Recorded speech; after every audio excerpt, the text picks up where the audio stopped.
इनका जो छोटा भाई है बहुत सुंदर वो सुनाता है, पता नहीं सुन नहीं पा रहा, मुझे लगता है इधर है नहीं, अगर है तो उसे बुलाओ आगे। वो एक भजन हमको सुनाता था जब मैं उसके यहाँ जाता था।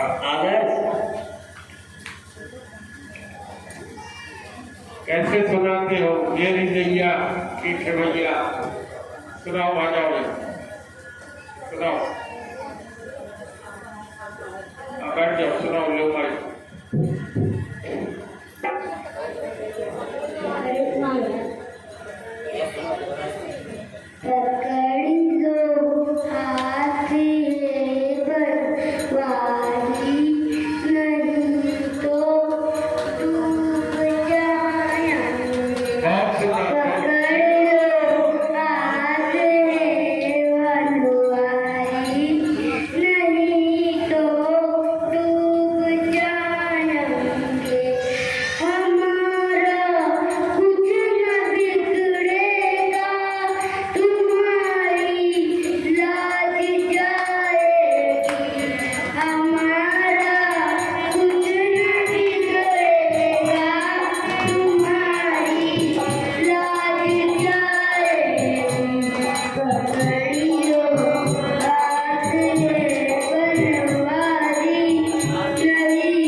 थी, तो जरासंध 23 अक्षौहिणी सेना लेकर के मथुरापुरी को नष्ट करने के लिए, कृष्ण बलराम को मारने के लिए आकर पूरे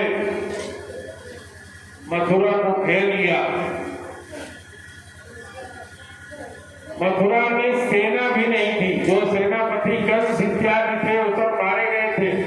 कोई सुरक्षा के लिए भगवान ने कहा चिंता न करो तुम लोग, केवल हम और बलराम जी जाएंगे। नगर की चार दीवारी बंद कर दी गई। भगवान श्री कृष्ण और बलराम जी ऐसे पैदल नगर से निकलकर बाहर आए। तैयारी तब तक आपको कर लीजिए।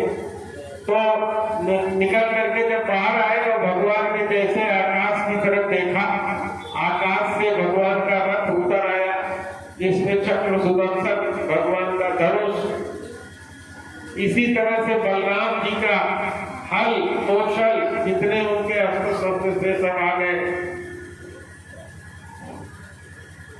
भगवान का दारुण रथ चलाने वाला रथ लेकर के आ गया। भगवान ने अपना शंख बजाया, उसमें सवार हुए, चारों तरफ घेर लिया। जरासंध ने बाणों की ऐसी वर्षा होने लगी कि नगर के अटारियों पर चढ़े हुए जब लोगों ने देखा कि हाय हाय बलराम और कृष्ण को तो इन दुष्टों ने घेर लिया है, लेकिन क्षण भर में भगवान ने ऐसी बाणों की वर्षा किया कि सारे 23 अक्षौहिणी की सेना घंटे भर से भी कम में मार डाला।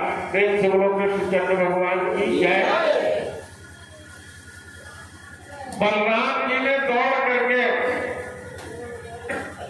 काटो नहीं, खड़ा खड़ा ही बांट दो, जिसको जितना अटेगा अट जाएगा। लाई और जो खड़े फल है एक तरफ से बांटते जाओ, जहां तक अट जाएगा बाकी सब लाई पाएंगे। तो बलराम जी ने दौड़ करके जैसे एक सिंह को पकड़ लेता है उस तरह से पकड़ लिया। अभी मारने ही जा रहे थे कि भगवान कृष्ण ने रोक दिया। दाऊ दाऊ रुक जाओ। दाऊ ने कहा कि क्यों? कहा इसको मार देंगे तो अभी केवल 23 अक्षौहिणी सेना ही खत्म हुई है इसकी, ये रहेगा तो पता नहीं कितने मलेच्छों को लेकर के आएगा लड़ने के लिए, धरती का भार उतारने के लिए हम और तुम पैदा हुए। कहां कहां हम लोग ढूंढेंगे दुष्टों को, ये सबको जुटा करके ले आएगा। बस उन लोगों ने उसकी बेइज्जती करके छोड़ दिया। अब वो कहने लगा कि मुझे मार डालो मार डालो, लेकिन मारा नहीं, दोनों भाइयों ने छोड़ दिया। जब वो लौटा अपने घर की तरफ तो उसके अन्य सेनापतियों ने और समझाया कि देखो भाई, हर समय अपना पक्ष विजयी नहीं होता। आज का दिन कृष्ण और बलराम का ही था, समझ लो कि वो लोग ही विजयी हुए, लेकिन ऐसा नहीं है। तुम्हारे बल के सामने ये यदुवंशी कुछ नहीं है, जब चाहोगे तब इसको कुचल दोगे। एटा नाम का एक जिला है, स्थान है, जहां पर कि उसने एक चौकी अपना स्थायी बना दिया। 18 बार 23 अक्षौहिणी सेना लेकर के उसने ब्रज पर आक्रमण किया। 18वीं बार जब ये सेना लेकर के लड़ने के लिए आ रहा था, उसी समय नारद जी की प्रेरणा से, नारद जी भी कल्याण ही करते हैं। काल यवन नाम का एक यवन था। यवन माने आप समझते ही हैं, अरब देश का रहने वाला वो दाढ़ी वाला था। कुछ और कहना उचित नहीं है, आप लोग समझ ही जाएंगे। उसने सुना कि इस समय सारे ब्रह्मांड में मेरे बराबर लड़ने वाला केवल एक कृष्ण है। आकर के उसने मथुरापुरी को घेरा। भगवान कृष्ण ने बलराम जी से कहा, गाओ भैया, कहे बड़ी दोहरी विपद आ रही है। कहे क्या? कहे उधर 23 अक्षौहिणी सेना लेकर के जरासंध आ रहा है, 2-3 दिन में पहुंचने वाला है, और इधर काल यवन आ गया है। तो अब तो हम लोगों को कुछ करना पड़ेगा। तो बलराम जी ने कहा, क्या करोगे? उन्होंने कहा, देखो मैं करता हूं। देवताओं के शिल्पी विश्वकर्मा को बुलाया और कहा कि द्वारिका के समुद्र के बीचों बीच नगर बसाओ। उसके लिए तो कोई बड़ी बात नहीं थी, रात भर में नगर बसा दिया गया। भगवान ने अपने जितने सूरसेन जी से लेकर के जितने भी लोग थे सबको वहां भेज दिया। नगर में केवल अपने अकेले वहां से निकले,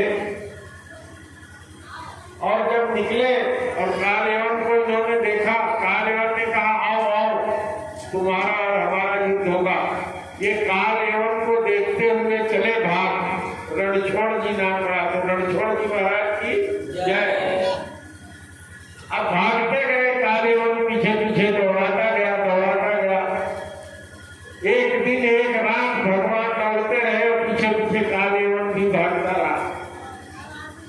अब बताओ कहाँ मथुरा और कहाँ ललितपुर। ललितपुर में वो स्थान है जहाँ मुचकुंद की गुफा। आप लोगों में से कोई गया है मुचकुंद जी की गुफा? मैं गया हूँ, मेरी वही पोस्टिंग हो गई थी। विंध्य की पहाड़ियां हैं बहुत सुदूर अंदर तक, गाड़ी सहित आप उसमें चले जाएं। मुचकुंद की गुफा है। भगवान घुस गए उसी गुफा में जाकर के, तब तक दौड़ते रहे जब तक कि वहां तक पहुंच नहीं गए। हाँफता रहा कालयवन, थक गया। थोड़ी देर उसने विश्राम किया, देखा कि वो पीताम्बरधारी दौड़ा जा रहा है। वो भी आया, देखा पीताम्बरधारी इसी गुफा में गया है। उसने कहा अब तो मैं छोड़ूंगा नहीं। जैसे गुफा में घुसा, वहां मुचकुंद जी सोए हुए थे। मुचकुंद जी देवताओं की तरफ से राक्षस युद्ध में गए थे, बहुत थक गए थे। उन्होंने देवताओं से प्रार्थना किया था कि हमको निद्रा चाहिए, तो उनको मुचकुंद की गुफा में सोने के लिए कह दिया गया था। कहा गया कि आप इसमें विश्राम करिए, जो कोई भी जगाएगा आपकी आंख के सामने पड़ते ही भस्म हो जाएगा। भगवान ने अपना पीताम्बर उसके ऊपर उड़ा दिया, मुचकुंद जी के ऊपर, अपने और अंदर छिप गए। जैसे कालयवन घुसा, उसने लात मारा, कहा अभी तो उनको दौड़ा के आ रहे थे, मैं थोड़ी देर आराम करने क्या लगा, तुम यहाँ आके सो गए। गमछा ओढ़ के, पीताम्बर ओढ़ के, 4-6 लाख के उसने मारा, उनकी नींद खुली। देखा, उन्होंने देखते ही कालयवन की जय हो गई। प्रेम से रणछोड़ जी महाराज की जय। कालयवन भस्म हो गया। मुचकुंद जी के सामने आए कृष्ण जी। मुचकुंद ने कहा कि तुम कौन हो? तुम्हारा शरीर तो काले मेघ के समान है, पीताम्बर धारण किए हुए, तुम इतने सुंदर लग रहे हो कि नैनाभिराम हो। भगवान कृष्ण ने कहा मेरे तो बहुत से नाम हैं, मेरी कितनी लीलाएं हैं, मेरे कितने नाम हैं, कितने मेरे गुण हैं, मैं कहाँ कहाँ तक गिनाऊं, मैं गिना नहीं सकता। मैं वर्तमान में आपको बताता हूँ। हे मुचकुंद जी, बाबा नंद का के यहाँ पला हुआ, वसुदेव का पैदा हुआ, देवकी के गर्भ से पैदा होकर नंद रानी के द्वारा पाला हुआ इस जौनक का मेरा नाम कृष्ण है। धरती पर भार उतारने के लिए मैं यहाँ अवतार लिया हूँ।